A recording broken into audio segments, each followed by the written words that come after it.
सनम को मैंने उस बेदर्दी सनम को मरते दम तक याद किया।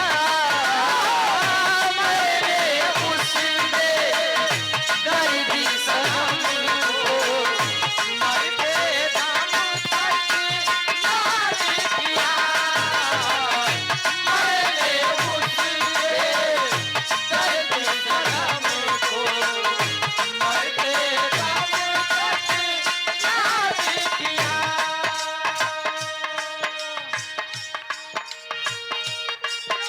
अपना म्यूजिक प्रयागराज के प्रोपराइटर साहब आदरणीय आप महेंद्र यादव दादाजी इस भाव को समझते हुए 100 रुपए का महान आशीर्वाद माई भगवती काम्य दिन राज शोभन तरक्की दे कहे नहीं किया।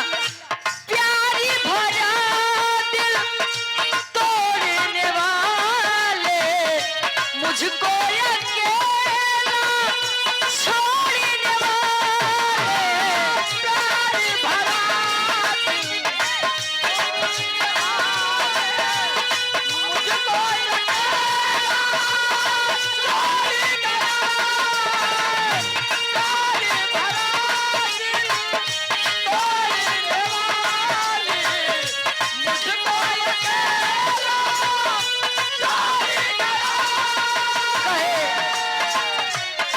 प्यारी भरा दिल तोड़ने वाले मुझको अकेला छोड़ने वाले।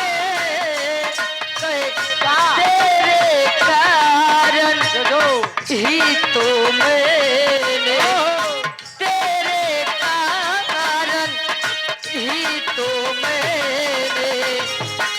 खाना आया बात किया। रे कारण ही मैंने तो मैं खाना जियो बात किया।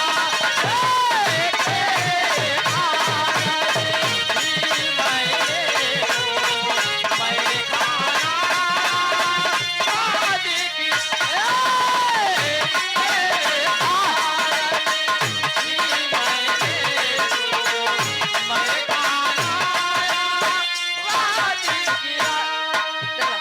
और यहाँ पादरी परम सम्मानित कुनाया दादा राम कैलाश यादव जी 100 रुपए का महान आशीर्वाद के चाह रही लइकवा कहे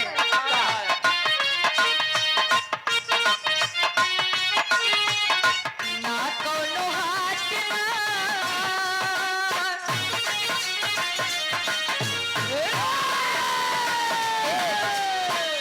ना कोनो हाथ ना बजरिया में होला उमरिया के रोग हो नजरिए से होला।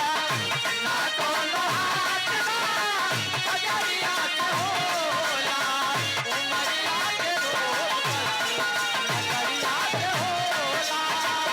ना कोनो हाथ ना बजरिया में होला उमरिया के रोग हो नजरिए से होला। मौका मिलेगा तो हम बता देंगे तुम्हें कितना प्यार करते हैं सनम। मौका मिलेगा तो हम बता देंगे तुम्हें कितना प्यार करते हैं सनम। मौका मिलेगा तो हम बता देंगे तुम्हें कितना प्यार करते हैं सनम। दिल अपना चीर कर हम दिखा देंगे तुम्हें कितना प्यार करते हैं सनम। अपना चीर के हम दिखा देंगे तुम्हें कितना प्यार करते हैं।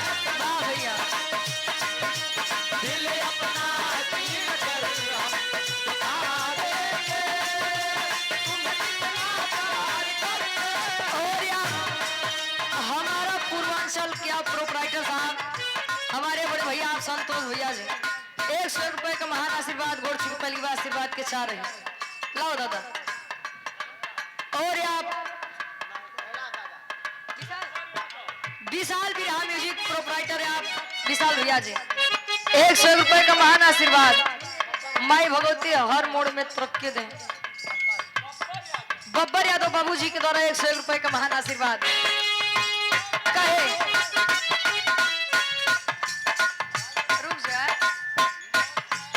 दिल अपना चीर कर हम दिखा देंगे तुम्हें कितना प्यार करते हैं सनम। दिल अपना चीर के हम दिखा देंगे।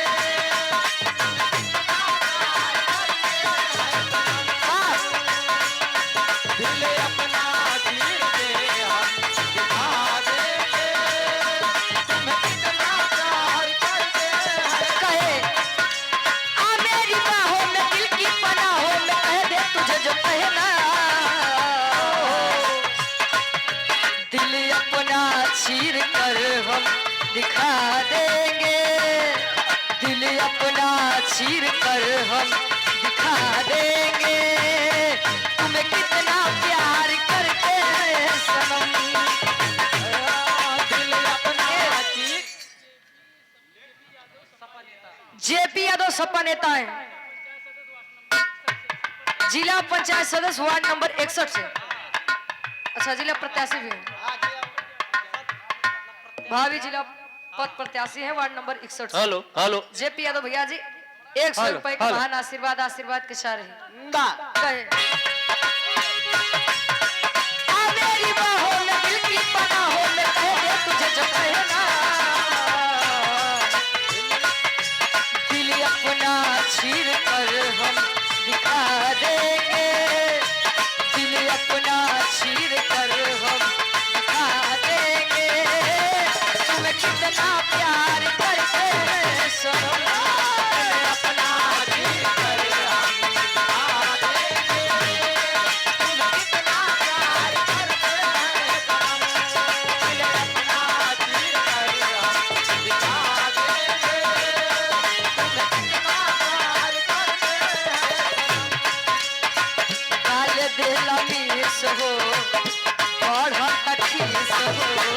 काल दिल मीस हो बढ़त खीस हो। हेलो हेलो ए पत्ती बढ़ रहा हो। हेलो काल दिल मीस हो बढ़त खीस हो। काल दिल मीस हो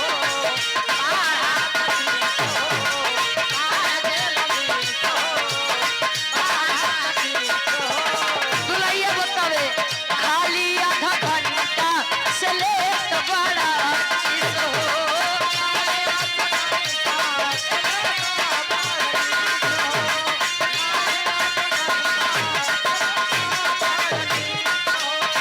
काल दिल मीस हो बढ़त खीस हो। खाली आधा घंटा से ले तो बड़ा किस हो। बतावे तराजा अब न त छुआ न त छुआ त पसेना पसीना पसीना। लइकवा कहे आवाए फूल गेना आवाए फूल गेना डोलाई दे देना। आवाए फूल गेना डोलाई दे देना। आवाए फूल गेना डोलाई दे देना। आवाए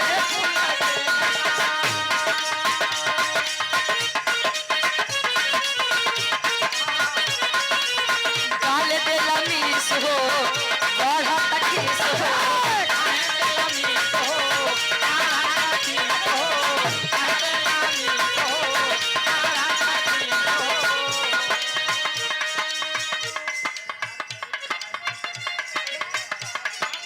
हाँ ठीक ठीक दादा बैठ जा गाई देता है। आपके मुखिया गाना गाओ जान लिया अखिलेश यादव जी के बारे में। हाँ जा बैठ जा हवा ठीक ठीक। गाल दिल मीस हो बढ़त खीस हो।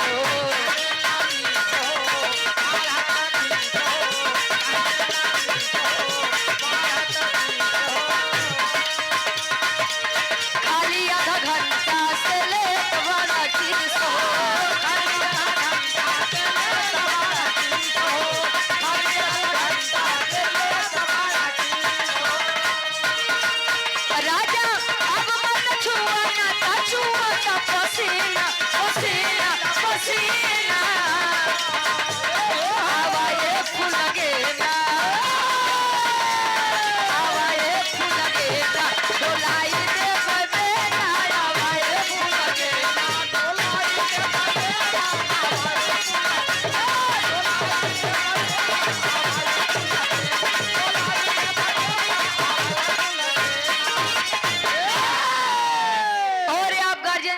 अखिलेश यादव जी एडवोकेट साहब, बा 200 रुपए का महान आशीर्वाद चरणों में कोट कोट नमन है। आशीर्वाद के सारे क्यों बच्चे अपने कला में काम एक ही लोकगीत।